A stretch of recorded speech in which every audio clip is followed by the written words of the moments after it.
Hello, everybody, and welcome to Too Weird Didn't Watch, the show where we make fun of movies based on nothing but their very weird descriptions. I'm Brantley. I'm Albert, and even though I said movies, I believe Brantley has a non-movie type description for us today. Yes, it's a TV show.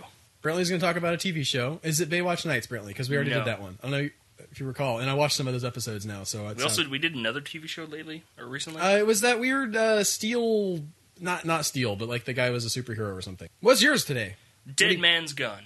There's a whole TV show called Dead Man's Gun? Yes, and the concept is amazing. Okay. I don't know, I can't speak for the quality of the show. Haven't watched it as per the title of the podcast. Right. But yes. The concept is fantastic. This sounds... I'm just going to mention that the idea of someone using a dead man's gun, and I'm just going to say maybe there's some supernatural stuff going on because we are talking about dead people. Mm-hmm. That's a little bit Winona Earp, which I do watch and love. So that I'm just bringing that baggage into this. Cool. This predates that, but cool. No, yeah, I get that. Okay. Set in the mythic Old West. So it also predates that in universe. Right. Maybe this is the prequel. This series uncovers the legend of a dead man's gun forged in hell.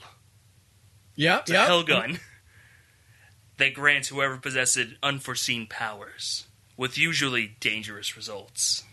Oh, so is this like an anthology series? As the pistol passes from person to person, the lives of those who possess it are forever transformed. I love this idea. Why are we not... How awesome is this? I'm sure the show does not live up to the hype I get about it. I really want to watch it, which is why I want to do this recording session as soon as possible. I mean, how bad could it be? Okay, if it's... It could be boring. That's the worst thing. Like, I've just recently... I'm working on a thing about cop rock right now. Have you ever heard of cop rock, Brantley? In my head, it is rock and roll about police officers. It came out in 1990. It was a police procedural with music, like singing interspersed. And it's a very serious police procedural. That's either awful or amazing. It's weird, right? And TV Guide put it as like the fourth worst television show of all time. But the thing is, I started watching it, and it was weird. And it only lasted for like 11 episodes. But it's better than watching something that I'm just sort of like, this is fine. It's another episode of Bones where they're hunting down the killer. And I mean, this is not my thing. I'm sure Bones is fine if you like it. But this at least is like, it's definitely going to shake you out of your day-to-day malaise. Read on. All right, the first episode we're going to go into, which I had to find episode descriptions that were more than a sentence. Right. It's like, person A finds the gun. Can you tell me when this came out, by the way? No? Come on. I'll look it up. What is Dead Man's Gun? Yeah. That information is out there. You read, though. Okay. The first episode is The Great McDonald, which I believe is the first episode of the series. John Ritter is The Great McDonald. It's a very well chosen episode title. I mean, McDonald is just such a weird name. This came out... When did this come out? Dagnabbit. Guys, IMDB, just tell me on the... I have to... 1999. Oh, this was not super recently. No. Also got 2 seasons, I want to point out. Yep. Okay. In the opening episode of the 3-part pilot, a shifty trick shooter who relies on smoke and mirrors, in quotations, and a little buckshot to provide a decent show. Yeah, I mean, he's a performer, guys. Yeah. Like, deal with it. But once he gets his hands on the dead man's gun, he realizes he no longer needs any illusions. He's suddenly a crack shot. Oh, that's what they were using in that, what's the name of that movie where they curve the bullets? Wanted. Yeah. It's just the one They just all had hell guns. They got real common by the time the 20th century rolled around. And when shooters come gunning for him, he has no problem dealing with them until the dead man's gun has its way. So it has its own agency. Well, yeah. It was obviously one of these trinkets that... want the soul of the person who gets a hold of it. Right. It pulls you in further. Sort of like a in my genie. In my head, it works like what? Well, not literally in the genie myth. Oh, I didn't understand what you said. Yeah. In my head, it works like Christine, the car. I haven't seen Christine, so I don't. Okay, you have basically, to explain that. Guy gets car. Guy really likes car. Guy becomes obsessed with car. Car turns him slowly into a psychopath that wants to murder for car. Okay. Car is also maybe possessed. Only this we know is a magic gun that was forged in hell. Yes. Christine was like otherworldly as well, right? It's sort of like a View of Kate, where there's some stuff that's messed up about her. Yeah, like except, the creatures from the mist aren't coming out of it. And she's actually a physical card that... The opening shot is her coming off the assembly line. Okay, so she was built here. What's really cool is that every other car in that line is all white and she is red. So it's just... Immediately, there's no indication that of why they would make that one red. It's just a cool visual. Just randomly, she's a red car. Which it's also a book, by the way. I assume. Have you read the book? I haven't read the book. Yeah. Okay. Does the book start with that as well? I don't think so. It might. I don't think it describes her as red at the time. The book also implies that she's actually possessed by her previous owner and she's not just an evil car. Whereas in the movie, she straight up murders her dude as soon as she comes off the line. So next up, we have Snakefinger. All right. This did get 2 seasons, but I'm questioning the wisdom of the naming of the episodes because both The Great McDonald and Snakefinger are just funny names. Stuart Snakefinger. This is also named after an alias. I believe this is the last episode of season 1. I do got to go back. Back to The Great McDonald? No. Just to what I said earlier. It is better that you called it Snakefinger and not Stuart. Okay, if you just named Stuart, even that would be kind of interesting if they just theme named just the first name of everyone who gets the gun. It'd be really boring after the first one. I have this vision of a television series where the episodes are named after different occupations of people who are somehow related to the show, right? Maybe it's an anthology series, right? But the first one, the pilot episode, is about a pilot. So it actually, I always hated that whenever your first episode was just named Pilot. If you're gonna be lazy and not come up with a better name than that, then actually make it about a pilot. That's my stand. That's the Albert Berg motto. When you're making a television show and That's your motto? Yes. That is what drives your life. That is the standard by which you live. I say write it down, son.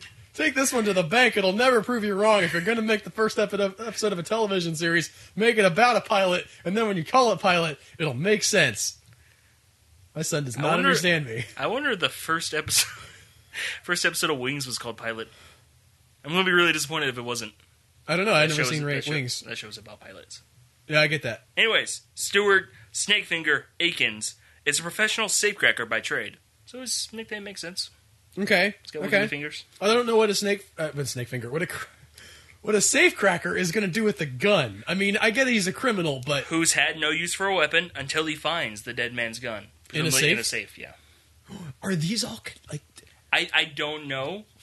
I really hope they lead into each other. Yeah. Because I know one of the ones I read previously was the Collector. Okay. And he wanted the gun, and then, things happened that, but it was a sentence and a half long. Okay. If these all, lead into each other... That would be fantastic. With Mr. Show with Bob and David type style, that would be amazing.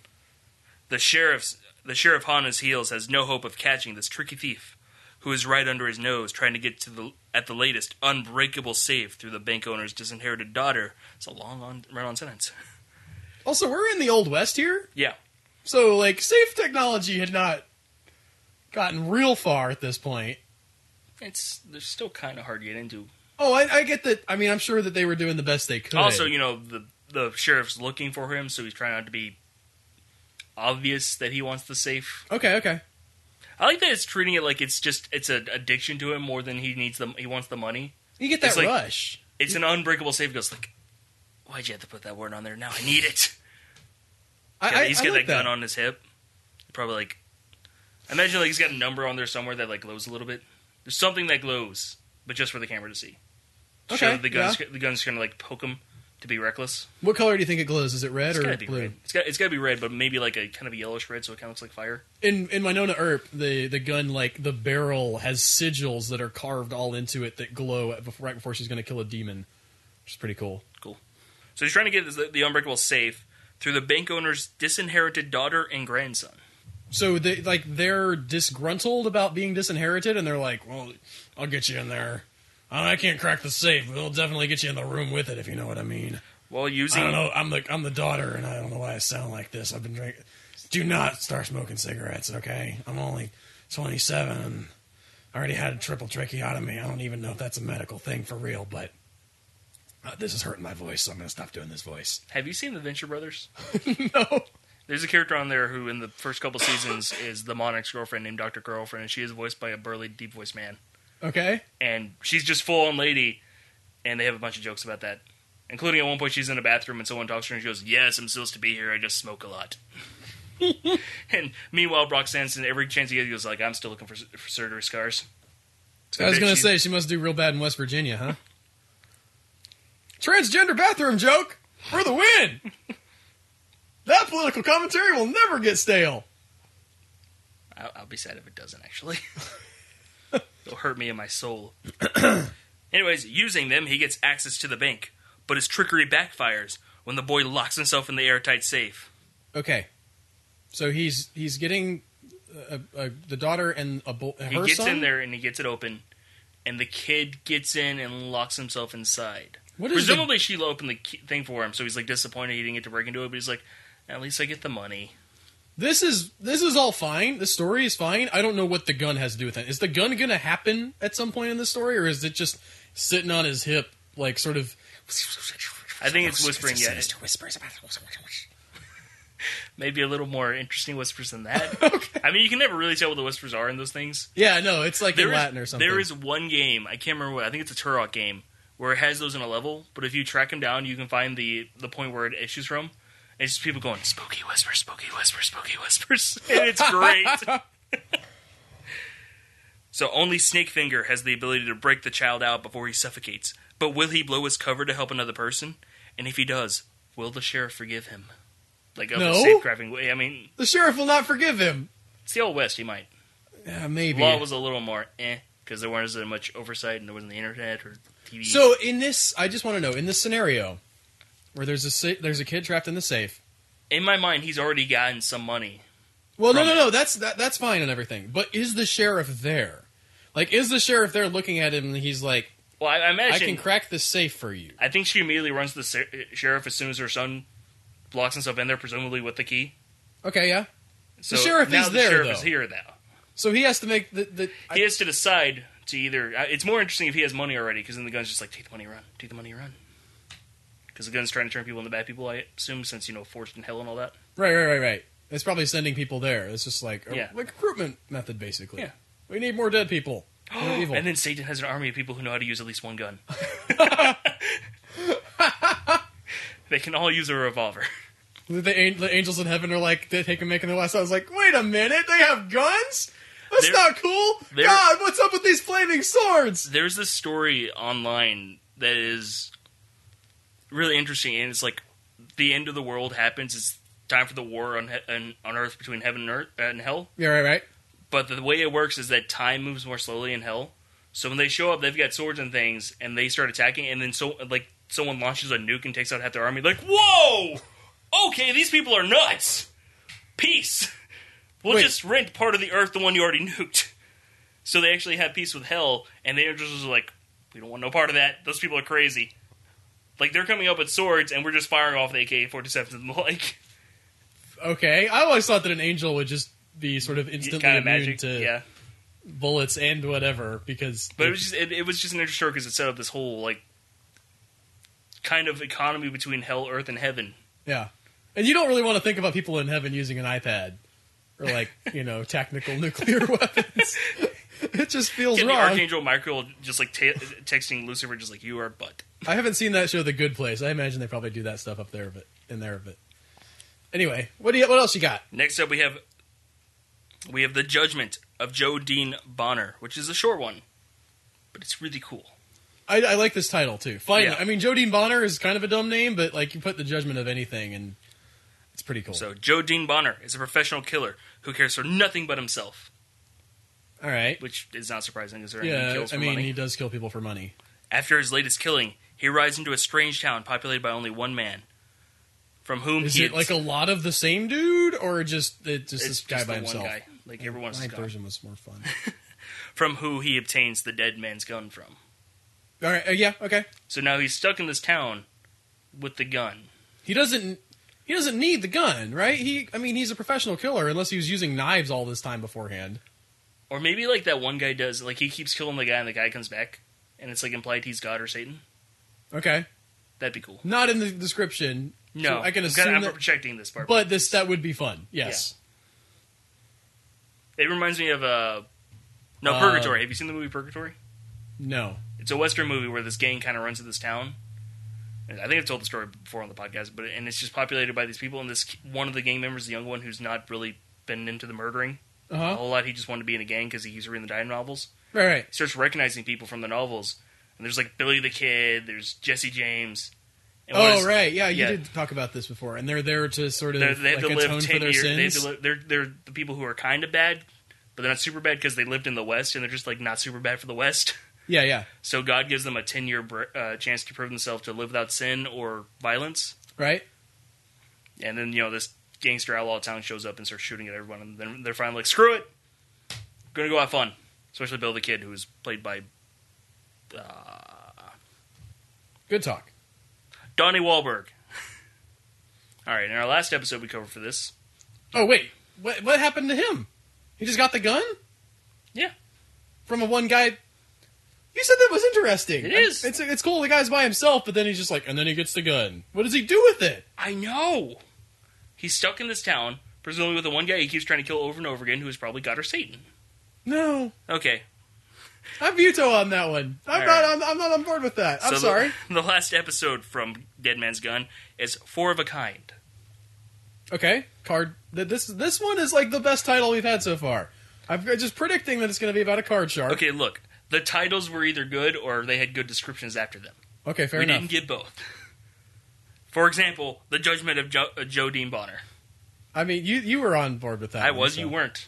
I apologize. I get Don't apologize for your opinion. No, I'm just saying I didn't want to make you feel bad. I'm standing behind my opinion. Yeah.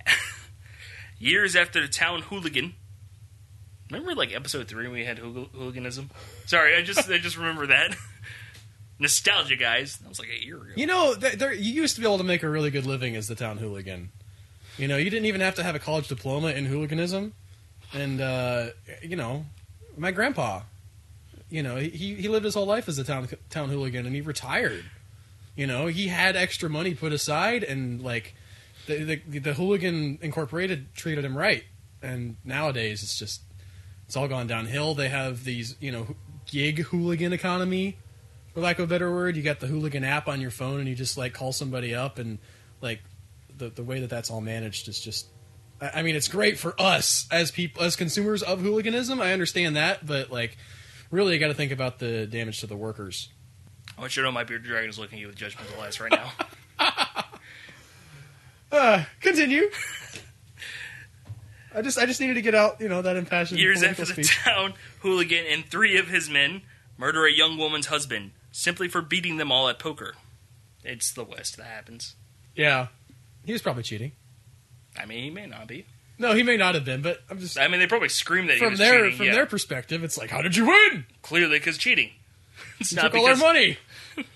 I feel like if that guy had just been like, you know what, guys, actually, I will let you have your winnings back, they probably wouldn't have shot him. I mean, he's a hooligan. He probably jumped straight to bullets. That could be true, too. Years after that, she returns with the dead man's gun. The continued use of the dead man's gun when there are actual dead people in the... Like, it wasn't his gun, I don't think. Could have been. But, like, it's not always... I mean, whoever the first man was to have it, he is presumably dead. But there is a dead person in this description, and I don't think this is his gun. I mean... To be clear, in the description, dead man and gun are all capitalized. Yes, I understand what you're saying. But I get what you're saying, where it is slightly confusing. Yes. Yeah. She shows up with just his gun. It's just like a non sequitur episode. We just thought we'd have a little fun with the title. Anyway, we didn't say which dead man's gun it was. She shows up with a dead man's gun, seeking revenge. Has she been training with this gun? Do you think she's been out there, like, shooting at rocks every day? I really hope that she was, like, in the previous episode, if we're continuing with the idea that these lead into each other. Right. Or maybe it was her husband, from the previous episode. She's like it's like the Stinger, she gets the gun. Yeah. That'd be cool, the Stinger of each of it. It's like the movie where the guy time travels. I don't know what you're talking about. Which movie? The Time Machine? The TV show, no. Sliders? No. Quantum Leap? That one. I haven't seen that. I just okay, was saying names of time travel episodes. At the end of every episode, he jumps into another point in time, and that sets up the next episode. Okay. It doesn't always lead into each other perfectly, but at least an episode they had filmed for that season. Yeah. Okay. So it's like that in my head now. I'm really on board with this sort of Lady Vengeance / Batman story we have going on. Like, really Old West female Batman. I mean, she probably doesn't have an outfit. With a hell gun. But she does have a hell gun, yes. And she's just like, I'm sick of these criminals. They're plaguing my city streets. Nope, it's straight up murder. Because she leaves an ace at each dead man's side. And soon, it's Batman and the Joker combined. I mean, obviously not the Joker, but like, and soon got that card game motif. So like the Royal Flush Gang. I don't know. Yeah, sure. I don't know what that is. They are a DC gang who are themed after the face cards from playing cards. Okay. So you have the King, Queen, Ace, Jack, 10 sometimes.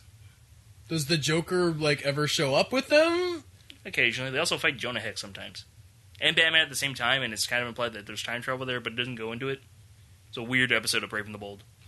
Fair enough. He's just in the Old West, just fighting Royal Flush with Jonah Hex, and then that's the cold open, and then it cuts to him back in Gotham later. It's a good show. You should watch it. Maybe I will, but I want to find out more about this lady seeking revenge. Or was that it? And soon, a showdown is set up with the hooligan and his son.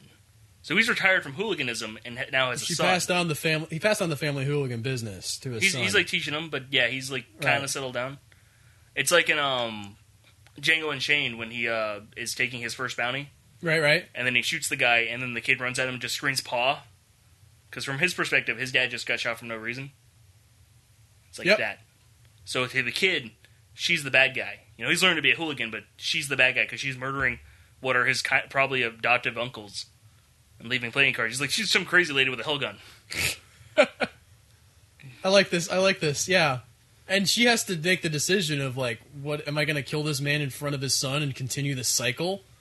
Because really, that's what it's about, right? She's seeking revenge, and the cycle of revenge will, like, he'll want to hunt her down later on. And the gun knows that if he kills or she kills him, then either she's going to keep murdering people, which is probably feeding the gun some way, probably eats the souls of the people it kills, as well as, you know, the people who die holding it. Yeah. Or the kid's going to wind up killing her, and then, hey, he's got a new host. Or it's got a new host. I like this setup. It's not particularly funny, but it makes for great drama. I know! This show sounds awesome! It was on Showtime, so it's probably decent production quality. I have to check this out. Is that it for this episode, Brantley? That's it for A Dead Man's Gun. Okay. Well, thanks everybody for listening. If you like this show, consider supporting us on Patreon. Patrons get an exclusive episode each month. There's some other cool options on there as well if you got like a stupid amount of money. And yeah, that really helps us out. If you don't want to do that, just tell a friend about us. If you like the show, tweet it out. Just share the love, man. Follow the show on Twitter. We're at TWDW cast. TWDW pod. And we'll see you guys next week. My throat just got we'll see you guys next week for another episode of To Where It Didn't Watch. Are we doing Batman next? I'm Batman. All right. I've seen those movies. We can't do them. Bye, guys. Bye. I'm going to grab a drink. I'm already recording, but... Sexy behind-the-scenes action. Unless it's not posted, then, you know, whatever. Yeah, I do edit these. Yeah. I try to make them flow as well as possible. Somewhat professional. Yeah. Not super, because keeping it loose is fun. Oh, yeah. But we also don't want to just slapdash. I don't believe in slapdash, ever. I hate... my least favorite word in the world is try hard. Like, I hate that as, like, a criticism. Like, oh, what a try hard jerk. That poor guy who posted about how he likes his slightly overweight wife or whatever. I mean, I understand the criticism. That tweet you were about in reference to? Yeah. I don't know the story behind that. It's just it just went around, this meme of this guy posting, like, my wife is a little bit overweight, and I used to get a lot of crap because I like the fatter girls, but I sure do love her. And everybody's just like, you jerk. And I get that, like, he was just sort of talking himself up and, like, slightly negging his wife.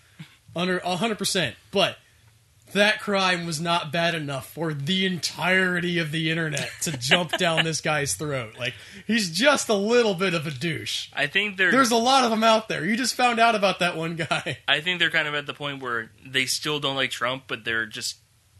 They need something else. They're kind of getting bored of just being the hate the Trump game. Right. Because that's all they've done for like the past 6 months. Yeah. So, even if they don't hate that guy, he was like a drop of water in the desert of Trump hate. I mean, that's fair, but Trump signed up for that. He's a public figure, and he has been for a long time. The dude posted on the internet. It's essentially screaming yourself from the rooftops. I do not with a megaphone. agree with that. Like, posting a stupid thing on Facebook. Speakers. I'm sorry. Public shaming does not work for me. No. But, hello, everybody, and welcome. Sorry. Okay. I might cut some of that or put it at the end, so, yes. Go.